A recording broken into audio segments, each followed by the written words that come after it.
Tagar Institut, Jurnalisme dan Riset.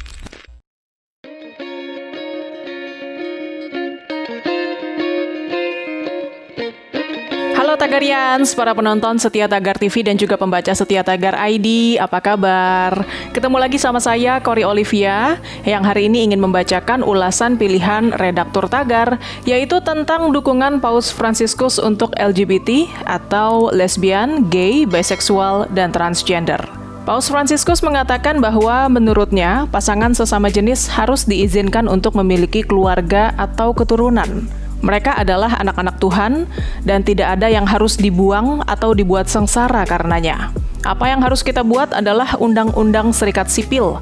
Dengan cara itu mereka dilindungi undang-undang. Paus Fransiskus menyatakan hal tersebut dalam sebuah film dokumenter berjudul Francesco yang tayang perdana pada 21 Oktober 2020.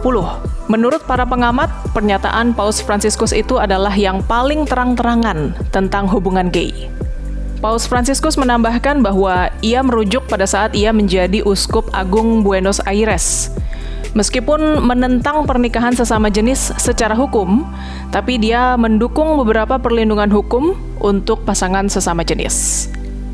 Film Francesco yang bercerita tentang kehidupan dan karya Paus Fransiskus ditayangkan perdana sebagai bagian dari Festival Film Roma. Selain komentar Paus tentang serikat sipil, film tersebut juga menunjukkan dia mendorong dua pria gay untuk menghadiri gereja bersama 3 anak mereka. Padahal di bawah doktrin Katolik saat ini, hubungan gay disebut sebagai perilaku yang menyimpang.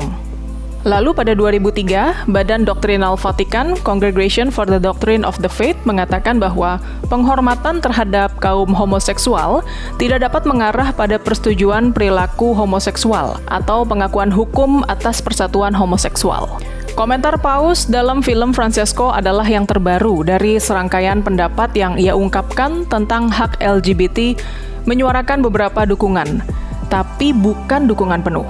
Sementara itu, dukungan Paus Fransiskus terhadap ikatan sipil bagi pasangan sesama jenis menuai reaksi beragam di Filipina, yang dikenal sebagai benteng Katolik di Asia.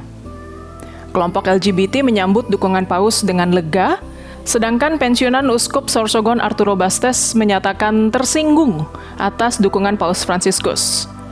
Ia juga mengatakan pendirian itu bertentangan dengan ajaran gereja yang sudah lama ada, yang secara eksplisit hanya mengizinkan ikatan sipil, hukum atau gereja antara pria dan wanita, dan bukan antara sesama jenis. Setidaknya 3 uskup lain juga menyatakan ketidakpercayaannya dengan pernyataan Paus Fransiskus, dan mereka mengatakan akan memverifikasi apakah itu merupakan sikap resmi Vatikan, dan apakah Paus dikutip secara akurat dalam konteksnya dalam sebuah film dokumenter di mana dia membuat pernyataan itu. Di sisi lain, juru bicara Presiden Filipina Rodrigo Duterte mengatakan pemerintah Filipina sudah lama menyatakan dukungannya bagi ikatan sipil pasangan sesama jenis. Tetapi untuk merealisasikannya sebagai undang-undang, memerlukan persetujuan Kongres, dan dukungan Paus Fransiskus kemungkinan bisa meyakinkan para legislator untuk memberikan persetujuan mereka. Mari kita mengenal Paus Fransiskus. Paus Fransiskus lahir dengan nama Jorge Mario Bergoglio pada 17 Desember 1936.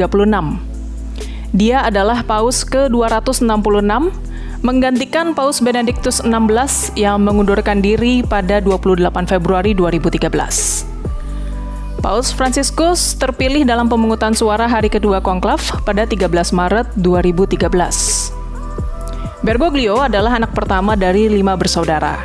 Dia adalah pemegang gelar master di bidang kimia dari Universitas Buenos Aires. Meski demikian, dia lebih memilih bergabung ke seminari di Villa Devoto dan masuk ke Serikat Yesus pada 1958. Pelayanan gerejanya dimulai pada 1973. Dan 7 tahun kemudian, dia menjadi rektor seminari San Miguel hingga 1986. Sebelum menjabat sebagai Paus, Bergoglio adalah Uskup Agung Buenos Aires, Argentina sejak tahun 1998, hingga mengundurkan diri dari jabatan tersebut karena pertimbangan usia. Lalu dia dipromosikan menjadi kardinal pada tahun 2001. Selama menjabat sebagai kardinal, Bergoglio dikenal sebagai sosok yang rendah hati, konservatif, dan berkomitmen kuat terhadap keadilan sosial. Gaya hidupnya juga sederhana. Dia tinggal di apartemen kecil, alih-alih menempati kediaman resmi uskup. Dia juga disebut-sebut menolak menggunakan supir dan limosin. Bahkan dikabarkan dia memasak makanannya sendiri. Saat Paus Paulus II meninggal, Bergoglio masuk menjadi kandidat paus baru. Dia sudah menjadi kardinal pemilih dalam konklav 2005 hingga akhirnya memilih Paus Benediktus XVI yang dia gantikan saat ini. Franciscus yang dipilihnya sebagai nama pasca terpilih sebagai paus diduga merujuk kepada Franciscus Xaverius, salah satu tokoh dalam Ordo Serikat Jesus, atau Franciscus Assisi, pendiri Ordo Fransiskan. Dalam gereja Katolik, ada beberapa sosok yang menjadi acuan utama, dan Santo Franciscus adalah salah satunya.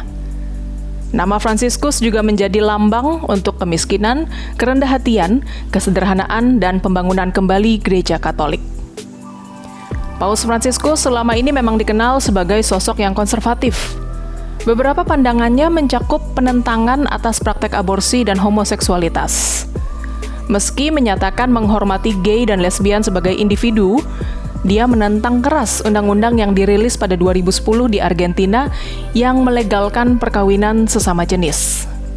Sebaliknya, Paus Franciscus juga dikenal sebagai sosok yang sangat memiliki kepedulian sosial, termasuk mengkritisi masalah perbedaan kelas sosial kaya dan miskin. Baik, Tagarians, demikian ulasan pilihan redaktur Tagar tentang dukungan Paus Franciscus untuk LGBT. Subscribe YouTube channel Tagar TV dan klik loncengnya juga untuk mengikuti video menarik membahas topik terhangat hanya untuk Anda. Dan ingat juga 3M, memakai masker, menjaga jarak, dan mencuci tangan. Saya Cory Olivia, Tagar TV.